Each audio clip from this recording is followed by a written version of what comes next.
حضرت بلال رضی اللہ تعالیٰ عنہ جو تھے، انہوں نے مکہ فتح ہو گیا تو حضرت بلال کو حضور صلی اللہ علیہ وسلم نے فرمایا کہ تم جو ہے وہ بیت اللہ پہ کھڑے ہو کے آزان، انہوں نے آزان دی۔ تو عربوں میں یہ حسب نسب کا بڑا کنسیپٹ تھا اور اس کا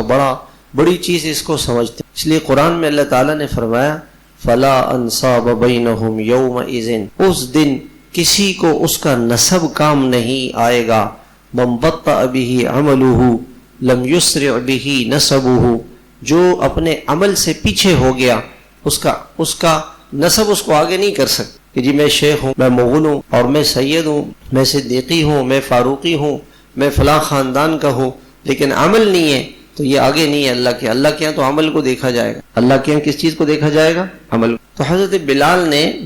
آزان دی تو ایک قریشی جو تھا عرب، وہ دوسرے سے کہنے لگا اچھا ہوا یار ہمارے باپ پہلے مر گئے، یہ دیکھو کالے رنگ کا آدمی ہے، بیت اللہ پہ چڑھ کے اذان دے رہا ہے، اور غلام ہے، اور کس ملک کا رہنے والا ہے جس کی کوئی حیثیت نہیں، جو ہمارے ہاں غلام تھا وہ اذان دے رہا ہے، اس کی کیا حیثیت؟ اللہ کے نبی صلی اللہ علیہ وسلم پر قرآن کی آیتیں اللہ نے اتاری اور اللہ تعالیٰ نے فرمایا ان اکرمکم عند اللہ اتقاکم، تم میں سب سے بڑا